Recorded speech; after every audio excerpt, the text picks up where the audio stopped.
এক ব্যক্তি তার বউকে ভীষণ ভালোবাসত, কিন্তু তার বউ তার সাথে রাগ করেছিল। স্বামীর সঙ্গে কথা বলে না।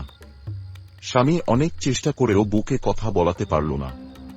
অবশেষে এক রাত্রিতে বিরক্ত হয়ে বউকে বলল, আজ ফজরের আজান হওয়ার আগে যদি কথা না বলো তবে তোমার উপরে 3 তালাক।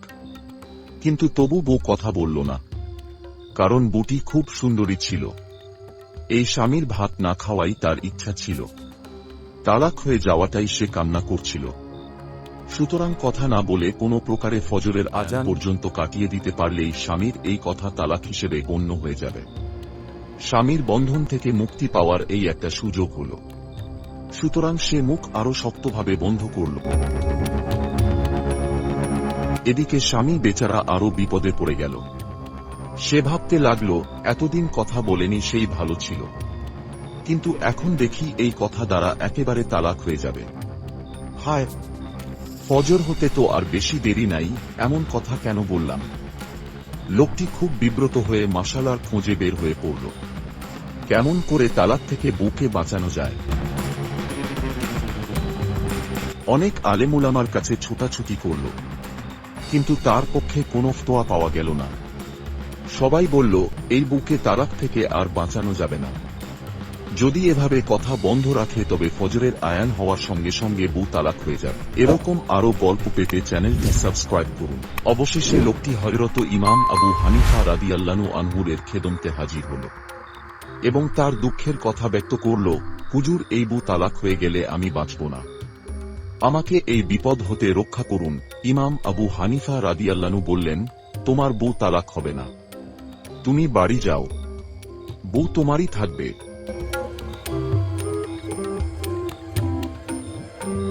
এই ফতোয়া শুনে আলেমুলামা অবাক হয়ে বলাবলি করতে লাগলেন, যে ইমামকে আমরা এত শ্রদ্ধা করি তিনি একজন সামান্য ব্যক্তির দুঃখ দেখে স্থির থাকতে পারলেন না। শরীয়তের মাসালাকে হেরফের করে ফতোয়া দিয়ে দিলেন। কিন্তু ব্যাপারটি ঘটল অন্যভাবে। বিজ্ঞ ইমামের পক্ষেই শুধু এরূপ জটিলকে সহজ করা সম্ভব ছিল। লোকটির বাড়ির কাছে একটি মসজিদ ছিল। ইমাম আবু হানিফা রাদিয়াল্লাহু ফজরের ওয়াক্ত হওয়ার আগেই সেই মসজিদে গিয়ে উচ্চস্বরে আজান দিতে লাগলেন।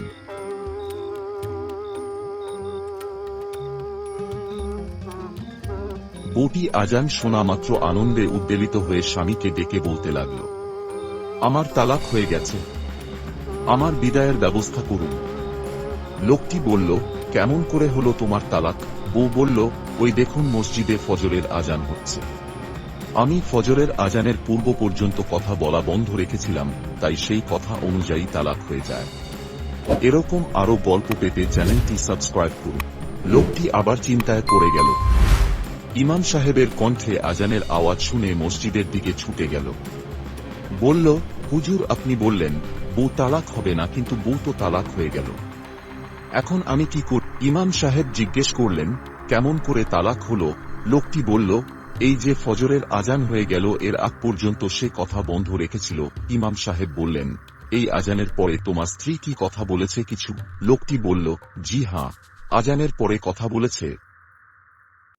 এরকম আরো গল্প পেতে চ্যানেলটি সাবস্ক্রাইব করুন। ইমাম সাহেব বললেন, তবে ঠিক আছে, তোমার বউ তালাক হয়নি, ফজরের আজানের এখনো অনেক দেরি আছে, তার আগেই তোমার বউ কথা বলে ফেলেছে।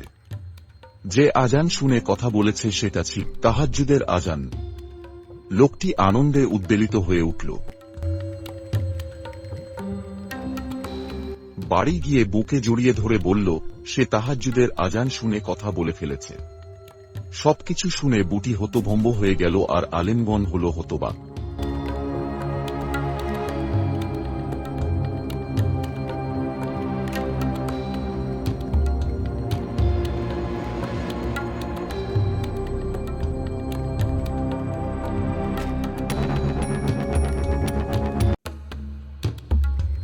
কোনো এক সময় আরবের এক মরুভূমির পার্শ্বে একটি ছোট্ট রাজ্য ছিল। সেই রাজ্যটি চলত এক অদ্ভুত নিয়মে। প্রতি 10 বছর পর পর ওই রাজ্যে রাজা বদল হতো এবং প্রজাদের ভোটেই রাজার নির্বাচন সম্পন্ন হতো। নির্বাচিত রাজা তার 10 বছরের শাসনকালে যা ইচ্ছে করতে পারত। প্রজাদের কাছে তাকে কোনো জবাবদিহি করতে হতো না। তাকে প্রথম দিনই বলে দেয়া হতো যে তোমার এই 10 বছরের শাসনকালে তুমি সম্পূর্ণ স্বাধীন, যেমন খুশি তেমন দেশ চালাতে পারবে, রাষ্ট্রীয় কোষাগার থেকে যত টাকা ইচ্ছা ব্যয় ও ভোগ করতে পারবে। কিন্তু 10 বছর ফুরিয়ে গেলে তোমার ঠিকানা হবে পার্শ্ববর্তী মরুভূমির শুষ্ক প্রান্তর। সেখানে ছায়া নেই, পানি নেই এবং খাবার নেই। রোদে পুড়ে ক্ষুধা ও পিপাসায় ছটফট করে তোমাকে মরতে হবে। এসব কথা শুনেও যে ব্যক্তি রাজি হতো এবং যার ভেতরে শাসকসুলভ প্রয়োজনীয় যোগ্যতার পরিচয় পাওয়া যেত, তাকেই সিংহাসনে বসানো হতো। রাজার অভিষেক হতো মহা ধুমধামে। আবার যেদিন তার দিন ফুরিয়ে যেত, সেদিনও তাকে হাত পা বেঁধে অত্যন্ত নিষ্ঠুরভাবে রেখে আসা হতো মরুভূমির নির্দিষ্ট জায়গায় একই রকম ধুমধামের সাথে। সেখানে তাকে একটা লোহার খুঁটিতে শিকল দিয়ে বেঁধে আসা হতো। তারপর অত্যন্ত কঠোর পাহারা বসানো হতো যাতে সে কখনো ছুটে লোকালয়ে আসতে না পারে, এবং লোকালয়ের কেউ গিয়ে তাকে খাবার দাবার দিয়ে আসতে না পারে। ক্ষমতা গ্রহণের প্রথম দিনই নতুন রাজাকে একবার ওই বিরান জায়গাটা দেখিয়ে আনা হতো, যেখানে এর আগে বহু রাজা মারা গেছে এবং তাদের অনেকের কঙ্কাল ছড়িয়ে ছিটিয়ে আছে। এভাবেই শত শত বছর ধরে চলছিল ক্ষমতার পালাবদল। কিন্তু এক সময় দেশটিতে রাজার আকাল পড়ল। মেয়াদ ফুরানো রাজার করুণ পরিণতি দেখে ওই সিংহাসনটির ব্যাপারে এমন আতঙ্ক ছড়িয়ে পড়ল যে কেউ আর এখন রাজা হতে চায় না। 10 বছর আরাম আয়েশে কাটানোর পর এমন ভয়ঙ্কর অপমৃত্যুর পথ কেউ যে বেছে নেবে না, এটাই স্বাভাবিক। এ অবস্থায় প্রজারা বাধ্য হয়ে বিদেশি পর্যটকদের কাছে ধর্ণা দিতে লাগল সিংহাসনে বসার জন্য। কিন্তু শর্ত শুনে বিদেশিরাও রাজা হতে চাইল না। অবশেষে অনেক খোঁজাখুঁজির পর একজনকে পাওয়া গেল। সে অত্যন্ত ধীরস্থির মস্তিষ্কে সব নিয়ম ও শর্ত জেনে সিংহাসনে বসতে রাজি হল। সিংহাসনে বসে প্রথম দিনই নতুন রাজা মনোযোগ দিল মরুভূমির যে জায়গাটিতে 10 বছর পর তাকে বসবাস করতে হবে, সে জায়গাটির উন্নয়নের দিকে। রাজা সিদ্ধান্ত নিল যত টাকা লাগে লাগুক, প্রয়োজনে বিদেশি ইঞ্জিনিয়ার ও কারিগর এনে সেখানে আরামদায়ক একটি বাড়ি বানাতে হবে। যেই কথা সেই কাজ। রাজা বিদেশ থেকে ইঞ্জিনিয়ার, কারিগর ও যন্ত্রপাতি আমদানি করল। তারপর কিছু বিশ্বস্ত লোককে কাজে লাগিয়ে সেই মরুভূমিতে শ্যামল শস্যক্ষেত ও ফলফুলে সুশোভিত বাগানে পরিণত করল।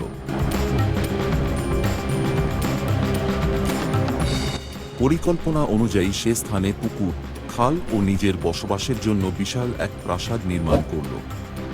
গোটা পরিকল্পনা প্রণয়ন ও বাস্তবায়নের সময় রাজা একটি কথা সবসময় মনে রেখেছিল। কথাটি হল, নির্দিষ্ট 10 বছরের শাসনকালে তার পূর্ণ স্বাধীনতা রয়েছে এবং রাজ্যের সমস্ত ধনভাণ্ডার ও জনশক্তি তার নিয়ন্ত্রণাধীন। এগুলোকে ব্যবহার করে সে ইচ্ছা করলে তার 10 বছরের শাসনকাল ভোগবিলাসে মত্ত হয়ে কাটিয়ে দিতে পারে। আবার ইচ্ছে করলে ওই সম্পদকে কাজে লাগিয়ে ওই মেয়াদকালে কিংবা তার পরবর্তী সময়, এই দুটো সময়কেই আরামদায়ক বানাতে পারে। নতুন রাজা এই দ্বিতীয় চিন্তাটাই বাস্তবায়ন করল, যা তার আগের রাজাদের মাথায় আসেনি। যাই হোক, দেখতে দেখতে রাজা তার 10 বছরের শাসন পূর্ণ করল।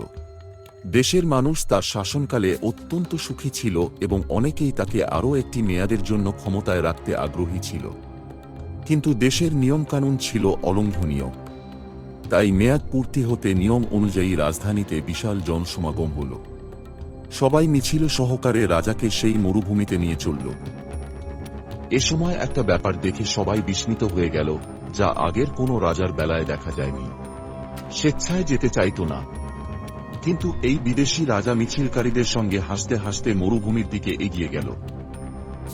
যখন মিছিলটি মরুভূমির কাছে গিয়ে পৌঁছাল, তখন সবার চক্ষু ছানা বড়া হয়ে গেল। ধূ ধূ প্রান্তরের পরিবর্তে সেখানে তারা একটা সুন্দর বাগান ও নয়নাভিরাম প্রাসাদ দেখতে পেল। সবাই অবাক হয়ে রাজাকে জিজ্ঞেস করল, এসব কোত্থেকে এলো? রাজা জবাব দিল, আমি আমার রাজত্বের পরবর্তী সময়ের কথা ভুলে যাইনি, তাই রাজ্য শাসনকালে এসব তৈরি করে রেখেছি। রাজার কথা শুনে প্রজাদের মুখে হাসি দেখা গেল, কারণ তারা চাচ্ছিল এ রাজাই বাকি সময় দেশ চালাক। কিন্তু কঠিন নিয়মের কারণে তারা এ কথা মুখেও আনতে পারছিল না। অবশেষে রাজার বুদ্ধিতে তাদের মনের আশা পূরণ হল, আর রাজাও করুণ মৃত্যু থেকে রেহাই পেল।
ستجد السعادة والسلام على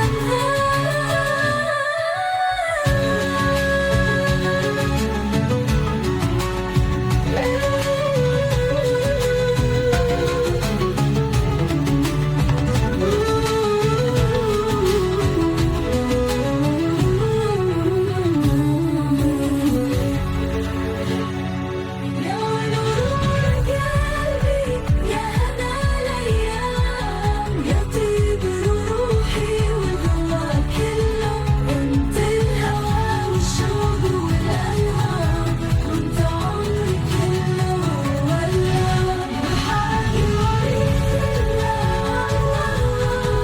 انت عمري كله আরও গল্প পেতে চ্যানেলটি ভিজিট করুন এবং লাইক কমেন্ট ও সাবস্ক্রাইব করুন।